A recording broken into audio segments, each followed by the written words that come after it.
गति घटती नहीं, आई बुढ़ोती पर विषय से कामना हटती नहीं। मैं यत्न करता हूँ दवा मैं, धर्म मैं करता नहीं। दुर्मोह महिमा से ग्रसित हूँ, नाथ बच सकता नहीं। जय बोली खजराट से कुंडलपुर के बड़े बाबा की जय। मूल नायक श्री आदिनाथ भगवान की जय। परम पूज्य संत शिरोमणि आचार्य भगवान श्री विद्यासागर जी महामुनिराज की जय। परम पूज्य निर्यापक श्रमण मुनि श्री सुधासागर जी महाराज।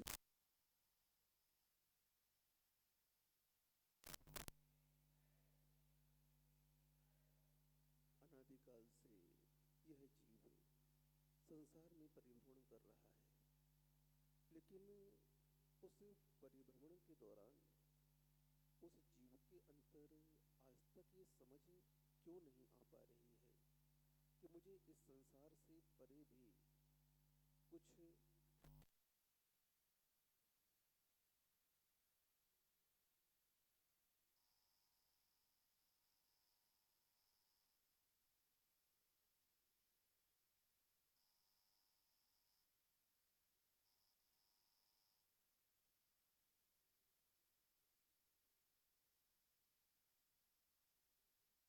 उत्पत्ति हमें यह बता रही है कि इतनी पर्यायें इस जीवात्मा की हो सकती हैं। 84 लाख योनि और 4 गति तो कही गई हैं, तो उनका साक्षात दर्शन अगर करना है तो चातुर्मास में कर लो।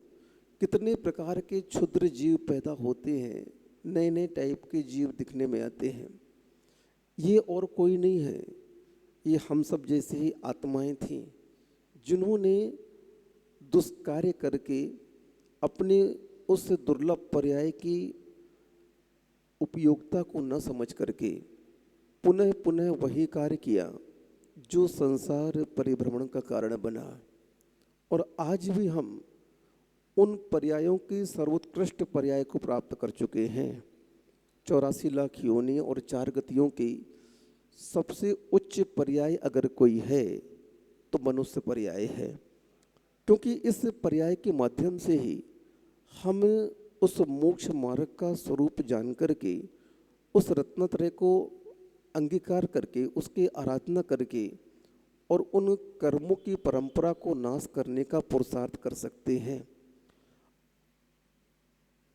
चारों गतियों में देखते हैं असंगी पंचेंद्रिय तक कोई मोक्ष मार्ग प्रारंभ नहीं होता है, क्योंकि वहाँ पर उन असंगी जीवों को सम्यक दर्शन को प्राप्त करने की योग्यता नहीं है। और जिस पर्याय में सम्यक दर्शन को प्राप्त करने की योग्यता नहीं होती, उस पर्याय में मोक्ष मार्ग की शुरुआत होती ही नहीं है।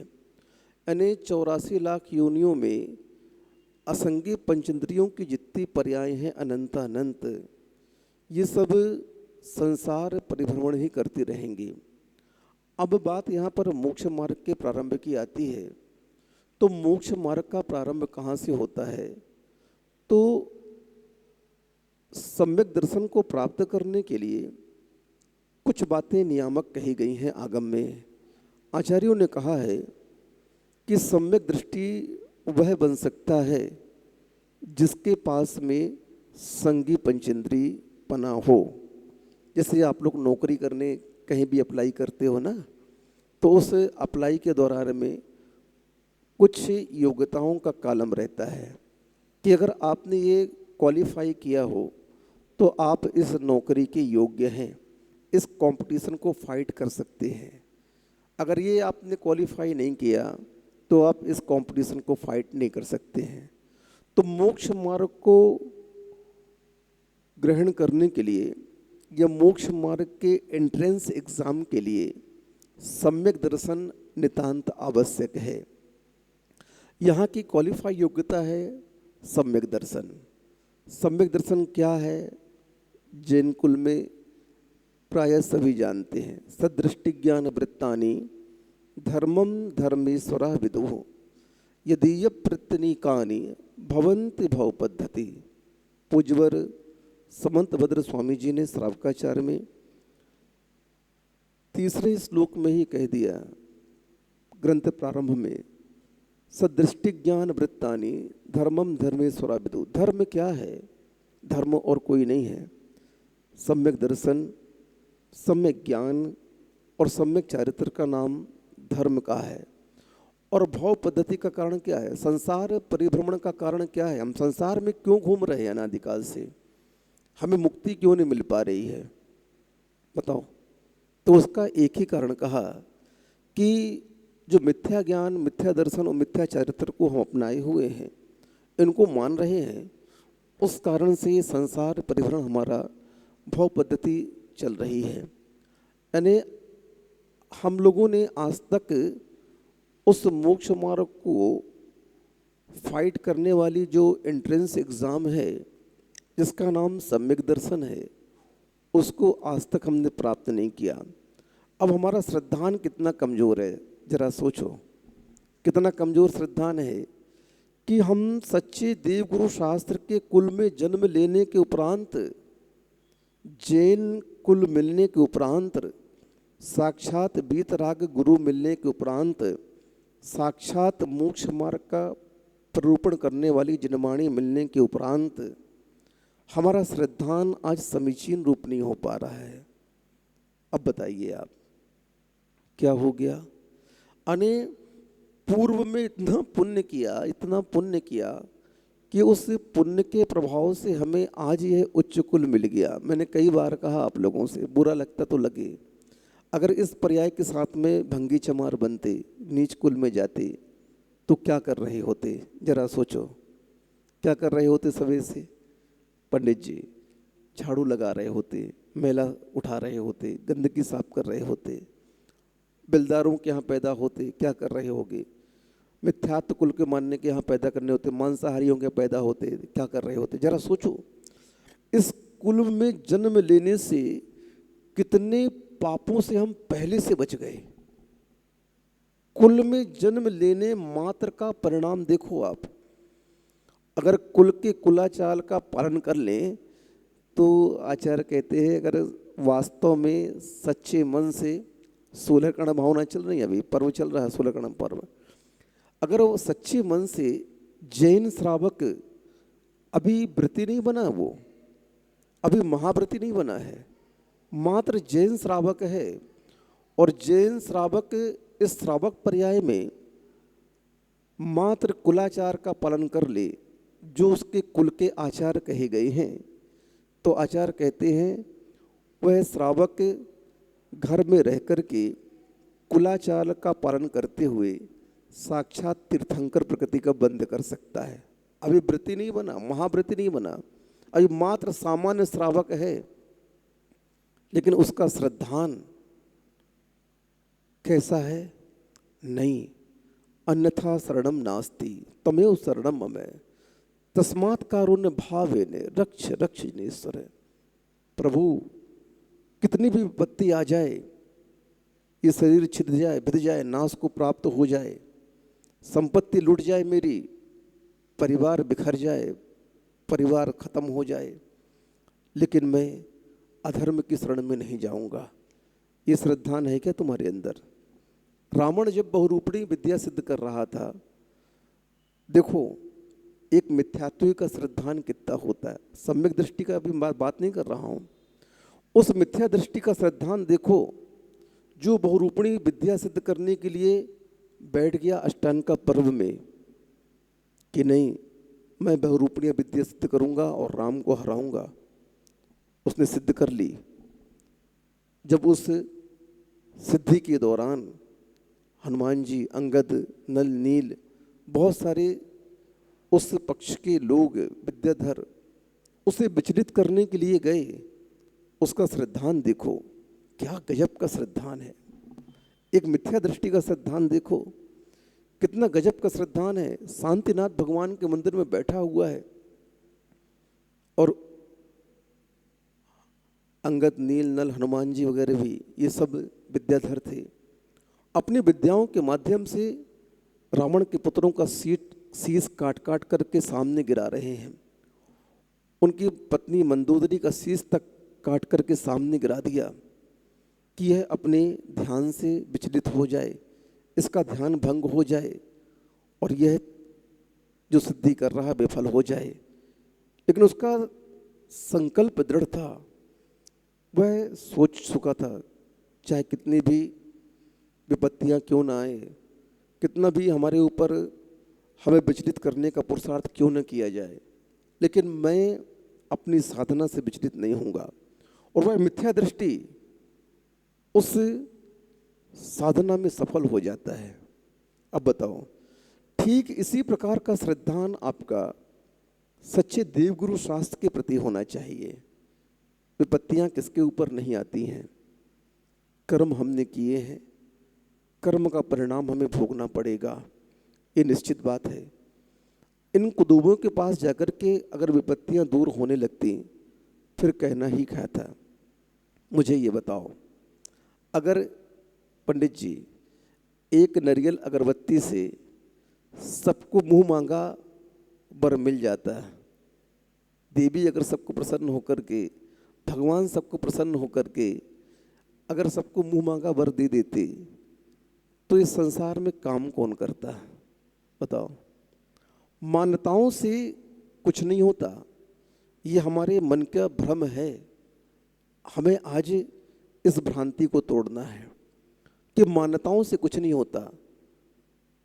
सीधी सी बात है, आपके अकाउंट में अगर पैसा जमा है और कैशियर सीट पर आपका दुश्मन बैठा है, तो क्या वह आपका चेक बाउंस कर देगा क्या? उसे उस चेक को भजाना ही पड़ेगा, देना पड़ेगा। और आपके अकाउंट में अगर पैसा नहीं है और कैशियर सीट पर आपके पिताजी बैठे हैं, बताओ तो आपका चेक इशू हो जाएगा क्या? नहीं होगा ना। क्यों नहीं होगा? क्योंकि आपका अकाउंट नील है। क्या है? सीधी सी बात है। यही सिद्धांत हमारे यहाँ कर्म क्षेत्र में भी चलता है कि बैंक में अगर पैसा है अकाउंट में, तो चाहे पूरा स्टाफ आपका दुश्मन क्यों ना हो, आपके कार्य को रोक नहीं पाएगा।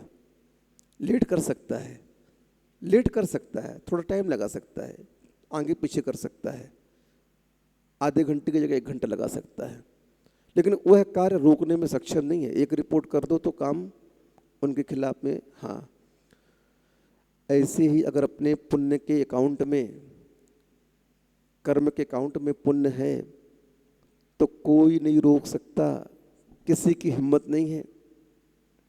कोई भगवान कुछ देता नहीं है, कुछ लेता नहीं है। ये तो हमारी श्रद्धान की बातें हैं।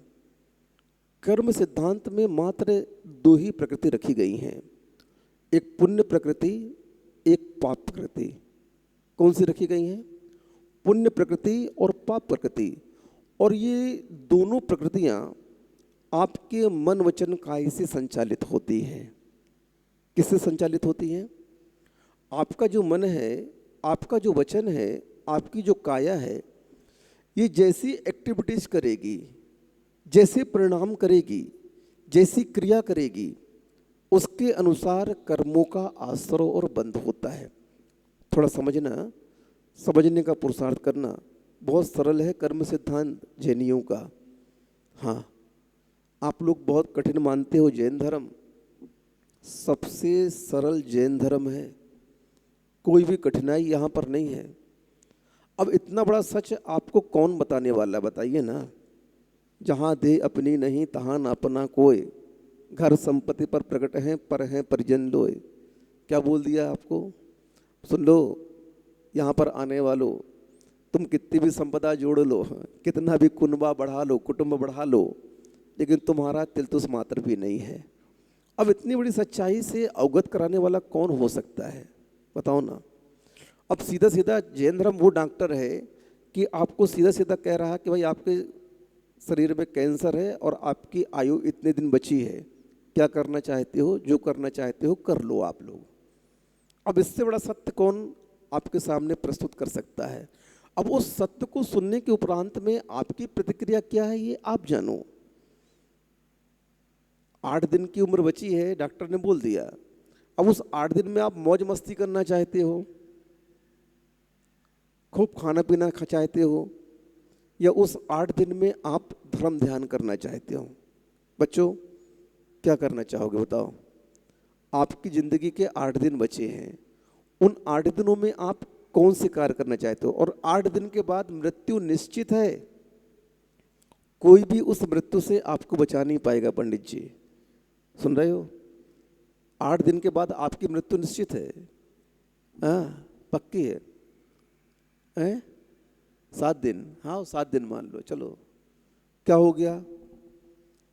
तो उस मृत्यु की खबर सुनने के उपरांत में आपके अंदर परिणमन कैसा चल रहा है? देखो, मैं उस एग्ज़ाम के क्वालिफाई होने की उपाय बता रहा हूँ।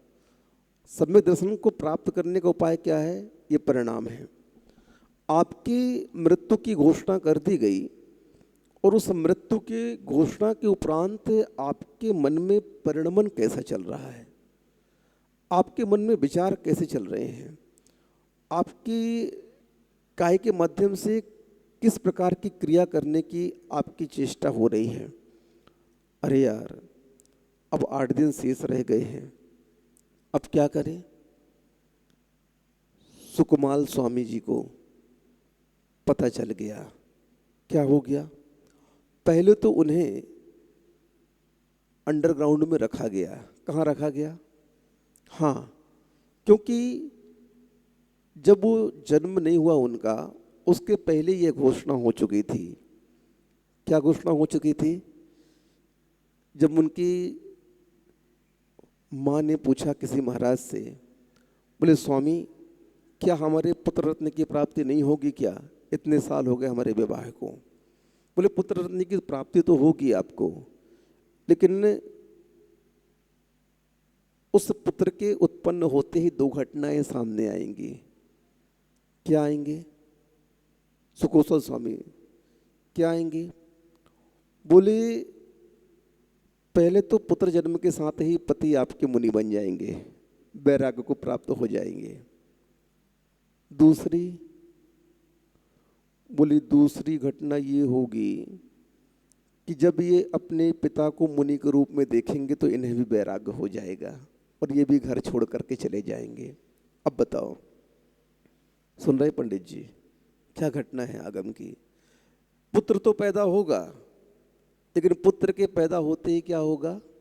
पिता को वैराग्य आ जाएगा, और पिता को मुनि बना हुआ देख करके पुत्र को वैराग्य हो जाएगा। अब बताओ आप, ये परिणाम उन्होंने स्वीकार कर लिए। पुत्र रत्न की प्राप्ति हुई, पिताजी दीक्षा लेकर मुनि बन गए, और स्वयं जब साधना के दौरान वहाँ पर आए तो क्या हुआ? उनको देख करके वो भी मुनि बन गए। सम्यक दृष्टि जीव के परिणाम क्या होते हैं? ऐसे ही होते हैं। और जब उनकी माँ आर्तरोध ध्यान करके मरी, शेरनी बन गई। क्या बन गई? देखो राग का परिणाम देखो, मोह का परिणाम देखो। आप लोग संसारी प्राणी, संसार में आने के उपरांत में कितना मोह करते हो, कितना राग करते हो परिवार से। यही हमारे संसार परिभ्रमण का कारण है। संसार की वस्तुओं, संसार के पदार्थों, संसार के संबंधों से हम जितना भी लगाव रखेंगे, जितना भी अटैचमेंट हमारा होगा, उतना संसार का बंध हमें होता जाएगा। संसार परिभ्रमण क्यों नहीं छूट रहा है? उसका मूल कारण यह अटैचमेंट ही है। आचार्य श्री जी ने हाइको लिखा, जुड़ो न जोड़ो, जोड़ा छोड़ो, जुड़ो न जोड़ो, न किसी से जुड़ो और न किसी को जोड़ो, अकेले रहो। क्यों? मोक्ष मार्ग अकेले का है, जन्म मरण अकेले का है, संसार परिभ्रमण अकेले का है। इस सत्य को स्वीकार करो आप। इस शाश्वत सत्य को जिसने स्वीकार करके और संसार के कार्य को संपन्न किया, वह फिर कभी संसार में फंसता नहीं है, क्योंकि उसको यह ज्ञात हो गया कि जब जन्म से मरण तक की सारी यात्रा एकाकी है तो बीच में ये साथी किस काम के? ये तो संसार में फंसाने वाले साथी हैं, संसार में भटकाने वाले साथी हैं।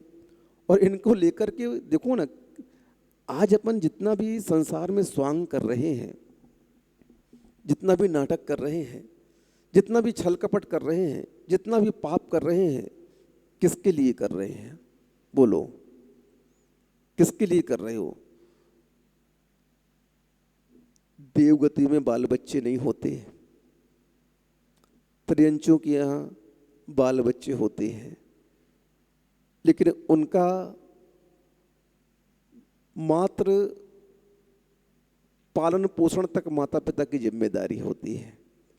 उसके बाद वे स्वयं अपना भरण पोषण, अपना संसार बढ़ाते रहते हैं। नारकियों में भी बाल बच्चे नहीं होते, वहाँ तो शादी ही नहीं होती, नपुंसक होते हैं वो, ठीक ना। अब बचे आप ले देकर के मनुष्य। अब ये सारे प्रपंच कर्म ने आपके ऊपर सौंप दिए। देखो कर्म की बड़ी होशियारी है, कितनी बड़ी होशियारी है कर्म की, कि दो पर्यायों को तो कर्म का फल कह दिया। क्या कह दिया? नरक गति को और देव गति को फल के रूप में रख दिया। किसके रूप में रख दिया? जो आपने कर्म किया उसका फल आपको देव और नरक गति के रूप में रख दिया। और त्रियंज गति और मनुष्य गति को पुरुषार्थ के रूप में रखा कि देखो आप यहाँ आकर के पुरुषार्थ कर सकते हो। अब सबसे ज़्यादा पुरुषार्थी बनाया मनुष्य को। किसको बनाया? मनुष्य को चारों गतियों में सबसे ज़्यादा पुरुषार्थी बनाया। मनुष्य के अंदर वह शक्ति कर्म ने दी कि वह मनुष्य अगर समीचीन पुरुषार्थ करता है तो वह इस संसार से परे उस सिद्ध शिला तक पहुंच सकता है। और यही मनुष्य अगर असमीचीन पुरुषार्थ करता है, पाप कार्यों में लिप्त होता है, तो सबसे नीचे सप्तम पृथ्वी, उस कलकला पृथ्वी तक गमनागमन अगर किसी का होता है तो इस मनुष्य का होता है। इसीलिए कर्म ने इस मनुष्य पर्याय को ऐसे अपने जाल में फंसाया, ऐसे अपने जाल में फंसाया परिग्रह की, कि देख लो, नारकी कोई व्यापार नहीं करते, देव कोई व्यापार नहीं करते, त्रियंच गति के जीव भी कोई जमीन जायदाद नहीं रखते, खेती बाड़ी नहीं करते। पंडित जी करते हैं क्या? त्रियंच गति के जीव खेती बाड़ी करते हैं क्या? अगर वो बिल भी बनाते हैं तो जमीन में गड्ढा खोद करके गुफाओं में जो नेचुरल बिल बने रहते हैं उनमें जाकर के अपनी सुरक्षा कर लेते हैं। अब इस संसार में सारा जिम्मेदारी कर्म ने मनुष्य के ऊपर सौंप दिया, क्योंकि यह ज़्यादा पुरुषार्थ धर्म का कर ना पाए। क्या चाहता है कर्म? कर्म ये चाहता है कि मनुष्य धर्म का ज़्यादा पुरुषार्थ कर ना पाए, इसलिए वह संसार में परिभ्रमण करता रहे।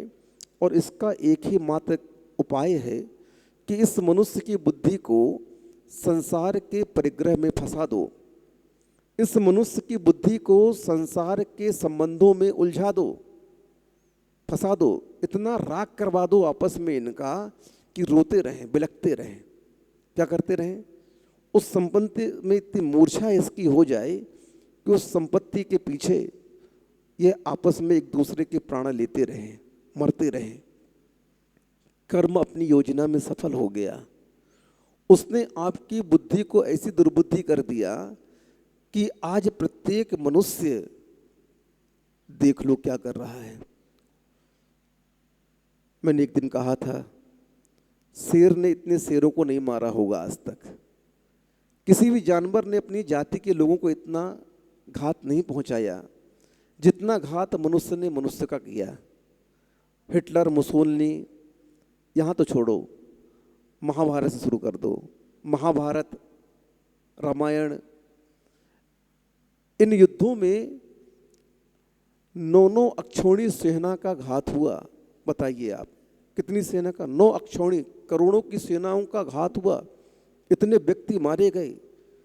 कलिंग का युद्ध जो अशोक ने किया, उसका इतिहास देखते हैं कि उस युद्ध के दौरान इतनी नरसंहार हुआ कि युद्ध विजय के बाद में कोई हर्ष मनाने वाला ही नहीं बचा। अब बताओ कितना नरसंहार हुआ, कितनी विधवाएं हुई कि युद्ध के दौरान में कोई हर्ष मचाने वाला ही नहीं बच रहा है। बताओ अब रावण के युद्ध में कौन हर्ष मचाने वाला बच रहा है? कोई हर्ष नहीं मना रहा। अब बताइए, यानी मनुष्य ने अपनी योग्यताओं का सबसे ज्यादा दुरुपयोग किया है। क्या किया है? सबसे ज्यादा दुरुपयोग किया मनुष्य ने अपनी योग्यताओं का, और वह इस दुरुपयोगता के कारण ही अधोगति का पात्र बन रहा है। अधोगति क्यों जा रहा है? मात्र दुरुपयोगताओं के कारण। हमें इसी बात को समझना है आज कि 3 गतियों में व्यापार नहीं रखा। कोई संपत्ति परिग्रह तो है वहां पर, 4 संज्ञाएं तो एक इंद्रिय से लेकर के पंचेंद्रिय तक रहती हैं। आहार, अभय, मैथुन, परिग्रह संज्ञाओं के रूप में है, लेकिन उन संज्ञाओं को वहां पर जो संग्रह किया जाता है वह बहुत अल्प रूप में है, उदर के रूप में है। किसके रूप में है? मात्र भोजन के रूप में रखा। एक इंद्रिय की संज्ञाएं क्या है? भोजन कर लो। पंचेंद्रिय शेर, चीते, भालू, जो कोई भी गाय, भैंस, शाकाहारी, मांसाहारी जो जीव हैं तिरंजक, उनकी परिग्रह संज्ञा क्या है? वो आहार ही परिग्रह संज्ञा है उनके यहाँ। उनको ज़्यादा मूर्छा नहीं है धन संपत्ति के प्रति। वो समझते तो है लेकिन उतना ज़्यादा उनको बहुत कम तरीके समझ पाते ये संपत्ति है, सर्फ वगैरह समझ पाते हैं। लेकिन सबसे ज़्यादा इसके प्रति आसक्ति अगर किसी की उत्पन्न कराई कर्म ने, तो मनुष्य की करवाई। किसकी करवाई? हाँ, अब इस क्षेत्र में देख लो, चाहे नीच हो, चाहे उच्च हो, चाहे गरीब हो, चाहे अमीर हो, सभी की बुद्धि किस ओर चल रही है? आज विश्व का इतिहास उठा करके देखो तो आज विश्व, पूरा मानव समाज बारूद के ढेर पर बैठा हुआ है। कहाँ बैठा हुआ है? सोचो। अने सबसे ज़्यादा अगर समुदाय की दृष्टि में देखा जाए, जैसे त्रियंचों में शेर समुदाय, भालू समुदाय, ऐसे में मनुष्य में मानव समुदाय है। तो मानव समुदाय में आज जितनी क्रूरता है, इतनी क्रूरता किसी के अंदर नहीं देखी गई। एक शेर के अंदर भी इतनी क्रूरता नहीं देखी गई। बताओ। हाँ, जितनी क्रूरता एक मनुष्य के अंदर देखी गई। क्रूरता के कारण आज यह मनुष्य इस वसुधा को अपनी बनाने के चक्कर में अपनों तक को नहीं छोड़ता है। क्या होता है? हाँ, इतिहास, मैं इतिहास का विद्यार्थी रहा पहले। औरंगजेब ने अपने 4 भाइयों को जेल में कत्लेआम कर दिया और अपने पिता को जेल में डाल दिया सत्ता के लिए। अब बताओ आप, बहुत इतिहास में भरे पड़े हैं ऐसी कथाएं। हाँ, पूरा इतिहास इसी से खचाखच भरा पड़ा है, छल कपट से। और उसमें यही दर्शाया गया कि कैसे किस पर शासन किया और उसका कारण क्या बना। अपने ही बने, द्रोही और कोई नहीं बना। द्रोही अपने ही बने, अपनों ने ही अपनों को छल दे करके दूसरों को सत्ता सौंपी और खुद भी मारे गए। ऐसा नहीं कि वो बचे जिन्होंने सत्ता हथियाई उन्होंने उनका भी कत्ल कर दिया। अब बताओ, इतिहास आपको क्या शिक्षा देना चाहता है? आप इतिहास से क्या शिक्षा लेना चाहते हो? इतिहास तो छोड़ो, इतिहास को छोड़ दो। आप अपने घर से क्या शिक्षा लेना चाहते हो? मुझे ये बताओ। शिक्षा लेने के लिए इतिहास की आवश्यकता नहीं है, शिक्षा लेने के लिए शास्त्र की आवश्यकता नहीं है, शिक्षा लेने के लिए गुरु की भी आवश्यकता नहीं है। हमारे पास भी मत आओ। आप अपनी दृष्टि को थोड़ा सा जागृत कर लो, अपनी सोच को थोड़ा सा ऊपर उठाओ, अपने विवेक को थोड़ा सा और प्रौढ़ बनाओ और थोड़ा सा कर्म सिद्धांत को संसार में देखने का पुरुषार्थ करो। आप कहाँ देखने का? संसार में देखने का पुरुषार्थ करो कि ये व्यक्ति लगड़ा क्यों है, ये व्यक्ति कुरूप क्यों है, ये व्यक्ति दरिद्र क्यों है, इस व्यक्ति के साथ ये अत्याचार क्यों हो रहा है, इस व्यक्ति को कोई पसंद क्यों नहीं कर रहा है, अरे इस व्यक्ति की सब कोई पूजा क्यों कर रहे हैं, इसकी आवभगत क्यों हो रही है, सब कोई इसे क्यों चाह रहे हैं। सारा का सारा कर्म सिद्धांत शास्त्रों में नहीं, संसार में परिलक्षित हो रहा है। शास्त्रों में तो शब्द रूप से लिखा हुआ है कर्म सिद्धांत ये है, लेकिन वास्तविक चलचित्र कर्म सिद्धांत का संसार में दिखाई दे रहा है। कोई बिलख रहा है, कोई किलप रहा है, कोई हंसी ठहाके लगा करके अपनी ज़िंदगी मौज मस्ती से जी रहा है, कोई धर्म कर रहा है, कोई पाप कर रहा है, कोई जेल में है, किसी का स्वागत हो रहा है, किसी की पूजा हो रही है। ये सारे के सारे कर्म सिद्धांत हैं। ऐसा क्यों हो रहा है इनके साथ में? मैंने पहले कहा ये सारी पुण्य प्रकृतियों का परिणाम है, और उन पुण्य प्रकृतियों के परिणाम से ही उन्हें ये ख्याति लाभ मिल रहा है, और उनके ये पाप प्रकृतियों का परिणाम है कि उन्हें यह निकृष्ट कार्य करना पड़ रहा है। हमें ये चिंतन करने का पुरुषार्थ करना चाहिए, 10 मिनट निकाल करके अपनी आत्मा का चिंतन करना चाहिए, थोड़ा सा कर्म सिद्धांत का चिंतन करना चाहिए, संसार की नश्वरता का चिंतन करना चाहिए कि संसार में कुछ भी हमारा नहीं है, ये अर्थ हमें संसार में फंसाएगा, ये संसार के संबंध जो यहीं मिले यहीं छूट जाएंगे। इन सब बातों का चिंतन एकत्व की भावना को लेकर के, अन्यत्र की भावना को लेकर के हमें करते रहना चाहिए। सम्यक दर्शन को प्राप्त करने का पुरुषार्थ करते रहना चाहिए, और उसका पुरुषार्थ मात्र यही है कि हमारे अंदर यह परिणाम जागृत हो कि चाहे संसार में कितनी भी विपत्ति मेरे जीवन में क्यों ना आ जाए, कैसी भी परिस्थितियाँ मेरे सामने क्यों ना उत्पन्न हो जाए, मैं इस वीतराग धर्म को, इन सच्चे देव गुरु शास्त्र की शरण को कभी भी छोड़ूंगा नहीं, भले ही मैं मरण को प्राप्त हो जाऊं। नमोस्तु स्वामी जी। इस प्रकार की भावना अगर हमारे अंदर बिल्कुल दृढ़ता से उस रावण के जैसे आ जाती है कि उसके सामने कितने भी अपने परिजनों का शीश काट करके फेंक दिया, लेकिन वह तिलतुस मात्र भी विचलित नहीं हुआ, ऐसे ही सम्यक दृष्टि हुआ करते हैं। उनके सामने कैसे भी प्रतिकूलताएं आ जाएं, प्रतिकूलताओं का सामना तो करेंगे, उससे लड़ेंगे, लेकिन लड़ते हुए भी अपने धर्म को, अपने श्रद्धान को, अपने ज्ञान को वो हीन नहीं बनाएंगे। वो जानते हैं कर्म का उदय तो आया है, और कर्म का उदय फल दे करके ही रहेगा, और उस फल को मैं निष्प्रयोजन करूँगा, उसको मैं समाप्त करने का पुरुषार्थ करूँगा, तो उसका माध्यम भी धर्म ही है। मान्यताओं से कुछ होने वाला नहीं है। हमारी सत्ता में अगर पुण्य है तो हमें बिना मांगे ही सब कुछ मिल जाएगा। इस बात का हमें ध्यान होना चाहिए। वीतरागी प्रभु के सामने अगर कुछ मांगना है, सच्चे देवगुरु शास्त्र के सामने अगर कुछ मांगना है, तो वंदे तद्गुण लब्धे की भावना को लेकर के हमें उनके सामने प्रस्तुत होना चाहिए, जाना चाहिए। हम जब कभी भी भगवान के पास जाएं तो मात्र एक भावना लेकर के जाएं कि मैं आप जैसा कब बनूं।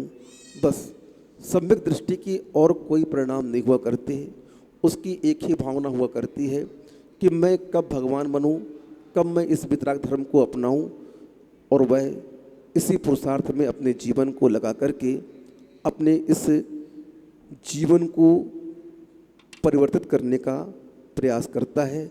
संसार के प्रलोभनों से बचने का पुरुषार्थ करता है। संसार से भोगों, संसार के भोगों, संसार के संबंधों को वह जानता है, तो सब यहीं छूट जाएंगे। जो अर्थ धन के रूप में प्राप्त हुआ सब यही छूट जाएगा, और वह अपने जीवन में इस धन को धर्म के मार्ग में लगा देता है, इस शरीर को धर्म के मार्ग में लगा देता है, और दोनों को मिला करके अपने परिवार को भी वह इस वीतराग प्रभु के चरणों में समर्पित करके उन्हें भी वह मोक्ष मार्ग में लगा देता है। ये सम्यक दृष्टि की पहचान हुआ करती है। इसलिए आप भी अपने जीवन में जो अर्थ प्राप्त हुआ है, जो आपसे संबंधी लोग हैं, आप स्वयं और इन सबको धर्म के मार्ग पर लगाए, धर्म के मार्ग पर आगे बढ़ाएं, ताकि आपका सम्यक दर्शन सुरक्षित रहे और आपके माध्यम से ये सभी लोग उस सम्यक के मार्ग पर आगे बढ़ें। हमें देख कर के उन्हें भी लगना चाहिए कि वास्तविक धर्म यही है। अपने धन के माध्यम से उस धर्म की इतनी प्रभाव न करो कि लोग देखते रह जाएं, ये धनी अपने धन को इस बीतराग धर्म में इतना क्यों लुटा रहा है। लोग आश्चर्यचकित रह जाएं आपकी प्रभावनाओं को देख करके, आपके धन के उपयोग को देख करके, कि इतना धन ये धर्म के मार्ग में क्यों लगा रहा है, बीतरागता के क्षेत्र में ये धर्म क्यों लुटा रहा है। उसे भी समझ में आ जाए कि ये लुटा नहीं रहा है, यह तो सुरक्षित कर रहा है, ये तो बीज बो रहा है कि आगे आने वाली फसल इसी दान के माध्यम से उसे मिलेगी, इसी त्याग के माध्यम से मिलेगी। इसी प्रकार आप लोग भी स्वयं आगे बढ़ें, अपने धन को धर्म मार्ग में लगाएं, अपने परिवार को धर्म मार्ग में लगाएं, विपत्ति में घबराएं नहीं, बीतरागता की शरण छोड़े नहीं। इन्हीं भावना से अहिंसा परमो धर्म की जय। जय श्री ओम नमः सिद्धेभ्यः। जय श्री ओम नमः सिद्धेभ्यः। सर्वमंगल